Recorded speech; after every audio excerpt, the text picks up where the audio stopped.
বেদান্ত ও ব্রহ্মসূত্র এর এক গভীর দার্শনিক পর্যালোচনা। বেদান্ত কি?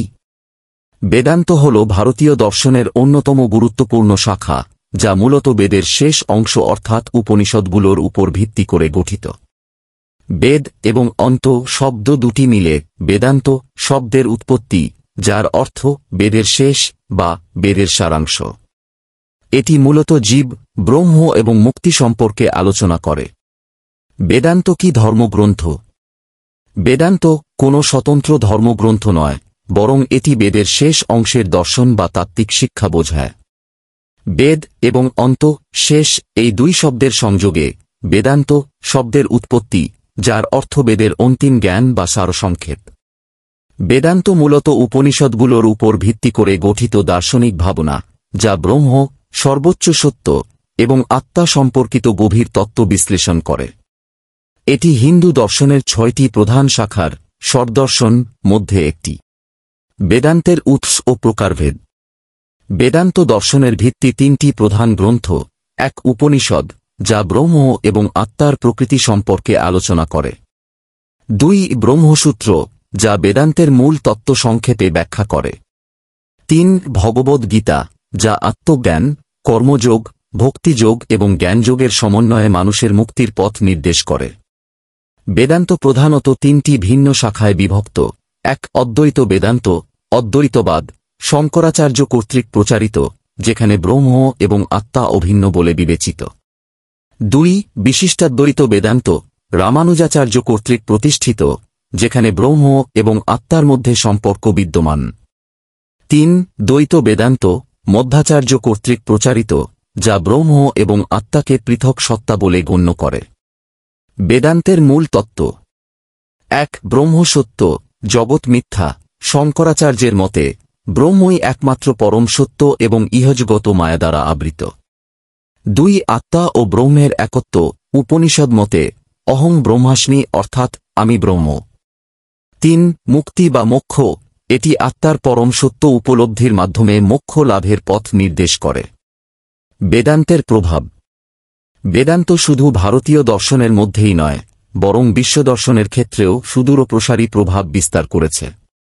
স্বামী বিবেকানন্দ, রামকৃষ্ণ পরমহংস, অরবিন্দ ঘোষ প্রমুখ ব্যক্তিত্ব এই দর্শন দ্বারা অনুপ্রাণিত হয়েছেন। আধুনিক বিজ্ঞান ও কোয়ান্টাম মেকানিক্সের সঙ্গে বেদান্ত দর্শনের অনেক সাদৃশ্য রয়েছে। বেদান্ত দর্শনের 3টি প্রধান গ্রন্থের মধ্যে 2টি গ্রন্থ উপনিষদ, ভগবদ্ গীতার বিস্তারিত ব্যাখ্যা দেওয়া আছে আগের ভিডিওতে। এখন ব্রহ্মসূত্র নিয়ে বিস্তারিত। ব্রহ্মসূত্র কি? ব্রহ্মসূত্র, যা সাধারণভাবে ব্রাহ্মসূত্র নামে পরিচিত, হল একটি আধ্যাত্মিক ও দার্শনিক গ্রন্থ যা বেদান্ত দর্শনের মূল ভিত্তি। এই গ্রন্থটি বদরায়ণ কর্তৃক রচিত এবং এটি বেদান্ত দর্শনের এক অমূল্য রত্ন হিসেবে প্রতিষ্ঠিত। ব্রহ্মসূত্রের মধ্যে 5-5-2টি সূত্র রয়েছে, যা 4টি অধ্যায়ে বিভক্ত। এটি একদিকে যেমন আধ্যাত্মিকতা, তেমনি দার্শনিক ভাবনা ও মুক্তির পথ নির্দেশক। ব্রহ্ম হল এই গ্রন্থের মূল বিষয়, যা একমাত্র পরম সত্তা হিসেবে চিহ্নিত এবং যার মাধ্যমে সমস্ত সৃষ্টি ও জীবন রহিত। ব্রহ্মসূত্রের ঐতিহাসিক প্রেক্ষাপট। ব্রহ্মসূত্রের রচয়িতা হলেন বদরায়ণ, যিনি ঋষি বেদব্যাস নামেও পরিচিত। তার রচনার সময়কাল ঠিকভাবে নির্ধারণ করা সম্ভব নয়, তবে ধারণা করা হয় যে এটি প্রাচীন ভারতের 300 BC 100 BC সময়কালে রচিত হয়েছিল। ব্রহ্মসূত্র হল বেদান্ত দর্শনের মূল গ্রন্থ, যা শুধুমাত্র ব্রহ্ম বা পরম সত্যের প্রকৃতি এবং সম্পর্কিত তত্ত্বগুলোকে ব্যাখ্যা করে না, বরং মোক্ষ বা মুক্তির পথও নির্দেশনা দেয়। ব্রহ্মসূত্রের রচনা ইতিহাসের এক বিশেষ মুহূর্তে ঘটেছিল, যখন ভারতীয় দর্শনে বিভিন্ন মতবাদ এবং তর্কবিতর্কের মধ্যে একটি সুষ্ঠু সংহতি প্রয়োজন ছিল। ব্রহ্মসূত্র সেই বৈষম্যগুলোকে দূর করার প্রয়াস নিয়ে রচিত, যেখানে পৃথক পৃথক দর্শন শাখাগুলি একত্রিত হয়ে একটি আদর্শগত সিস্টেম গঠন করতে পারবে। ব্রহ্মসূত্রের কাঠামো। ব্রহ্মসূত্রের মোট 552টি সূত্র 4টি অধ্যায়ে বিভক্ত, যা জীবনের বিভিন্ন দিক এবং আধ্যাত্মিক পথ সম্পর্কে আলোচনা করে। 1 প্রথম অধ্যায়, সত্য বা ব্রহ্মের প্রকৃতি। প্রথম অধ্যায়ে আলোচনা করা হয়েছে ব্রহ্মের প্রকৃতি, ব্রহ্মের একত্ব এবং ব্রহ্মের অদ্বৈতত্ব। এই অধ্যায়টি প্রমাণ করে যে ব্রহ্ম এক অপরিবর্তনীয়, চিরকালীন এবং স্বয়ংসিদ্ধ। বেদান্ত দর্শনের অদ্বৈত অ্যাডভাইটা তত্ত্বের ভিত্তি এই অধ্যায়ে স্থাপিত হয়েছে, যেখানে বলা হয়েছে যে সমস্ত সৃষ্টি ব্রহ্মেরই এক প্রকাশ মাত্র এবং ব্রহ্মের সাথে জীবের কোনো মৌলিক পার্থক্য নেই। দ্বিতীয় অধ্যায় কর্ম এবং এর ফল। দ্বিতীয় অধ্যায়ে কর্ম বা কর্মফল সম্পর্কিত ধারণা আলোচনা করা হয়েছে।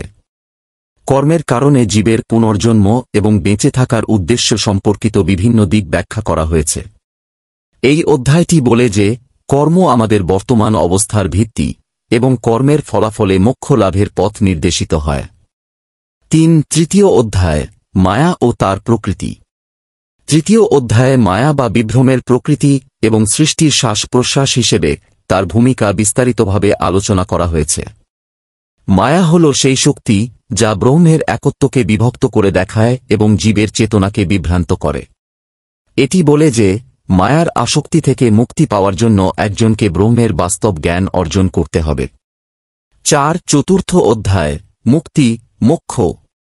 চতুর্থ অধ্যায়ে মুক্তি বা মোক্ষ লাভের পদ্ধতি সম্পর্কে আলোচনা করা হয়েছে। ব্রহ্মসূত্রের এই অংশে বলা হয়েছে যে ব্রহ্ম জ্ঞান ও আত্মজ্ঞান লাভের মাধ্যমেই জীব আত্মসিদ্ধি এবং মুক্তি অর্জন করতে পারে। এখানে বলা হয় যে মুক্তির পথ হল আত্মজ্ঞান লাভ করা, যেখানে ব্যক্তিগত এবং স্বতন্ত্র সত্তা জীব ব্রহ্মের সঙ্গে এক হয়ে যায়। ব্রহ্মসূত্রের ব্যাখ্যা। ব্রহ্মসূত্রের বিভিন্ন ব্যাখ্যাকার এটির গভীর দার্শনিক তত্ত্বগুলো ব্যাখ্যা করেছেন। কিছু গুরুত্বপূর্ণ ব্যাখ্যাকার হলেন: 1. শঙ্করাচার্য শঙ্করাচার্য। শঙ্করাচার্য হলেন অদ্বৈত বেদান্ত বেদান্তা দর্শনের মূল প্রবক্তা। তিনি ব্রহ্মসূত্রের ব্যাখ্যাকে ব্রহ্মের একত্ব প্রতিষ্ঠিত করার জন্য ব্যবহার করেছেন। তাঁর মতে ব্রহ্ম একমাত্র পরম সত্য এবং এই পৃথিবী বা জগৎ কেবলমাত্র মায়ার বিভ্রম। তিনি বলেন ব্রহ্মের অভ্যন্তরীণ বাস্তবতা হল অদ্বৈত, অর্থাৎ জীব ও ব্রহ্মের মধ্যে কোনো মৌলিক পার্থক্য নেই। শঙ্করাচার্য এই গ্রন্থের ব্যাখ্যা দিয়ে মুক্তি লাভের পথ সুস্পষ্ট করেছেন, যেখানে ব্যক্তিগত অস্তিত্ব একসঙ্গে মিলিয়ে যায় ব্রহ্মের সঙ্গে। 2. রামানুজাচার্য রামানুজাচার্য বিশিষ্ট দ্বৈতবাদী বেদান্তা দর্শনের প্রবক্তা। তিনি ব্রহ্মসূত্রের ব্যাখ্যায় ব্রহ্ম ও জীবের মধ্যে আলাদা সত্তা রয়েছে বলে ঘোষণা করেছেন। তাঁর মতে ব্রহ্ম এবং জীব একে অপরের সাথে সম্পর্কিত, তবে পৃথক সত্তা। রামানুজাচার্য এই দ্বৈতবাদী ব্যাখ্যাকে গুরুত্বপূর্ণ মনে করেন কারণ তিনি বিশ্বাস করেন যে জীবের অস্তিত্ব ব্রহ্মের সেবা ও উপাসনার মাধ্যমে মোক্ষ লাভের উপায়। 3. মাধ্বাচার্য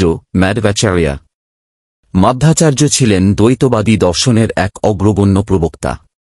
তিনি ব্রহ্ম এবং জীবের মধ্যে মৌলিক পার্থক্য প্রতিষ্ঠিত করেন।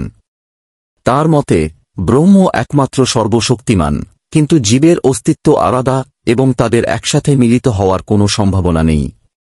তাঁর এই দ্বৈতবাদী দর্শন ব্রহ্মসূত্রের একটি গুরুত্বপূর্ণ ব্যাখ্যা, যেখানে জীবের স্বাধীনতা এবং ব্রহ্মের ন্যায়সঙ্গত শাসন গুরুত্বপূর্ণ। ব্রহ্মসূত্রের আধুনিক প্রভাব। ব্রহ্মসূত্রের দর্শন আধুনিক দার্শনিক চিন্তাধারায় অনেক প্রভাব ফেলেছে। শ্রী অরবিন্দ, রবীন্দ্রনাথ ঠাকুর এবং আচার্য শ্রী শঙ্করাচার্যের মতো দার্শনিকরা এই গ্রন্থের তত্ত্ব এবং দর্শনকে নতুনভাবে ব্যাখ্যা করেছেন। তাদের মতে মুক্তি বা আত্মজ্ঞান অর্জনের জন্য ব্যক্তিগত জীবন এবং সার্বভৌম জীবনের মধ্যে একটা প্রতিষ্ঠা করা গুরুত্বপূর্ণ। শঙ্করাচার্য, রামানুজাচার্য এবং মাধ্বাচার্য দৃষ্টিভঙ্গিতে অনেক পার্থক্য থাকা সত্ত্বেও তারা সকলেই ব্রহ্মের একত্ব এবং মুক্তির পন্থা সম্পর্কে গভীর আলোচনায় অংশগ্রহণ করেছেন। তাদের চিন্তাধারা আজও দার্শনিকভাবে প্রাসঙ্গিক এবং এর প্রভাব বিশ্বব্যাপী লক্ষণীয়। উপসংহার: ব্রহ্মসূত্র হল বেদান্ত দর্শনের মৌলিক গ্রন্থ, যা আধ্যাত্মিক জ্ঞানের জন্য একটি অমূল্য রত্ন। এর মধ্যে যে সমস্ত তত্ত্ব আলোচনা করা হয়েছে তা আজও আধুনিক মানুষের জীবনে গুরুত্বপূর্ণ ভূমিকা পালন করে। ব্রহ্মসূত্রের মাধ্যমে জীবের মুক্তি, ব্রহ্মের একত্ব, মায়ার প্রকৃতি এবং আধ্যাত্মিক চেতনা সম্পর্কে যে দার্শনিক ধারণা প্রদান করা হয়েছে তা ভারতীয় দর্শনের সর্বজনীন ঐতিহ্য হিসেবে স্বীকৃত। এটি শুধু একটি গ্রন্থ নয়, বরং এটি মানবজীবনের সার্থকতা, ভবিষ্যতের উদ্দেশ্য এবং আধ্যাত্মিক পথের সন্ধান। যতদিন যাবে ততই এর গভীর তত্ত্ব এবং পথনির্দেশনার গুরুত্ব বৃদ্ধি পাবে। একটি কথা, আমার ভিডিওগুলো ভালো লাগলে অবশ্যই সাবস্ক্রাইব, লাইক, কমেন্ট, শেয়ার করবেন। পরবর্তী ভিডিও পেতে বেল আইকন বাজিয়ে দিবেন। সবাইকে ধন্যবাদ, নমস্কার।